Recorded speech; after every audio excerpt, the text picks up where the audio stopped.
Thank you for joining me for another video. This is my dog Molly, and this is a wooden wine glass. I'm going to talk to you about mistakes that people make networking. What a dirty word that is. And I'll talk a little bit about how I've built my own network, as it were. My advice, in short, is to go narrow and to go long. All right? So that involves deep relationships with a small number of people and then playing the long game. What many people do is they go to an event to collect business cards, and then they follow up with people with whom they have no common interests in the hopes of some type of transaction in the near term, the next few weeks, the next few months. That can work, but what I would suggest you do is, if we're looking at events, which can be very, very high yield, look at either volunteer events where you can volunteer, all right, or super high-end events where you can attend and pay a premium to attend.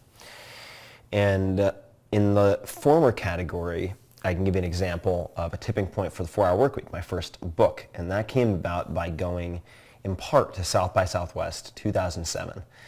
And my tactic was, as an attendee here, which is fairly expensive, to go to moderated panels, and then when a panel ended, instead of flooding the scene to get in line to talk to a panelist, I would actually talk to the moderator, who people tend to ignore. And I would be very, very humble to the extent I could and say, it's my first time at South by Southwest.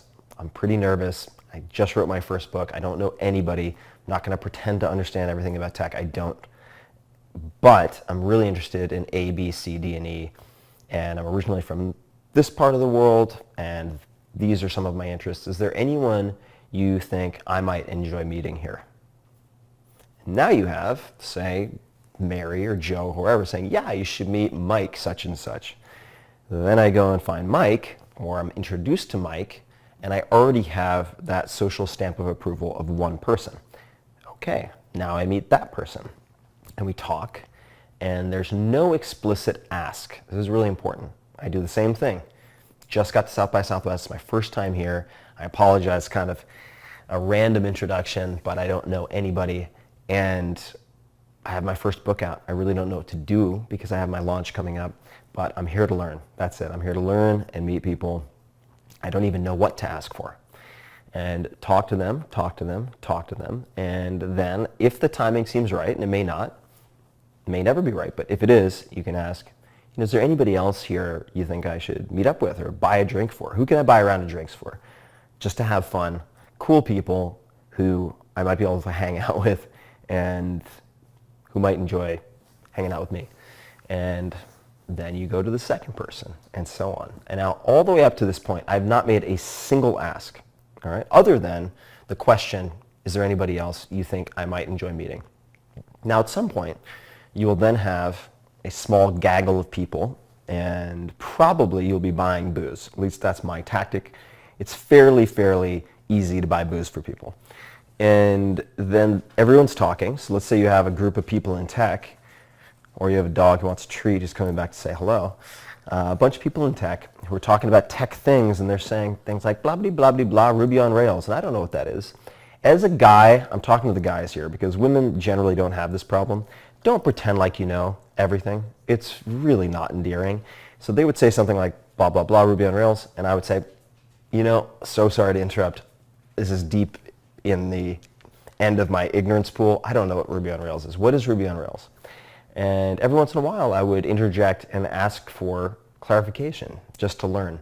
Eventually, after 2 or 3 rounds of drinks, someone will say, who are you again? Like, what do you do? What are you doing here?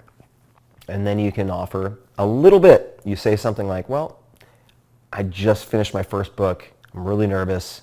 It's coming out on such and such a date, and I don't know what a book launch is. So I'm here to try to meet people and learn different skills to figure that out. And then you stop. You don't give them a 2-minute or 3-minute pitch. And chances are someone will ask, okay, well, what's your book about? And then you can give a little bit more. And then let's say you're in a group of 8 people, you watch the 1 or 2 who are going to have more follow-up questions. And then eventually, maybe in a group of 8 people, you say to one of them afterwards, you say, look, I've ton of books that my publisher has sent me. These are review copies and advanced copies. I don't know what to do with them. I don't think you'd actually read the whole book, but there's a 20-page bit that I think you'd really enjoy on X, Y, and Z, because you know that. You've already ascertained it through the conversation you had. And you say, if it wouldn't be a burden, if you'd enjoy it, maybe I could send it to you. But if not, that's cool. And I would say 90% of the time they said, yeah, sure, that'd be cool. I'd love to see it. And that's how it all happened, guys. That's how the book hit the New York Times bestseller list, was by doing that over and over again. And this is the key point. You don't have to be a networking whore. You don't have to sell yourself to the highest bidder or compromise and spend time with people you don't like. You can find people who are A-class players in a given world who you want to spend time with, who have similar values and hobbies. So that one person out of the 10 who said, yeah, cool, no, I'd love to check it out. The vast majority of those people from 11 years ago are still my friends today. And that's going narrow and going long. Hey guys, if you're enjoying the tips and tactics and how-to on this channel or in the podcast, The Tim Ferriss Show, I made this for you. Tribe of Mentors, short advice from the best in the world. This is the book that I wanted to read, so I went out and I put it together.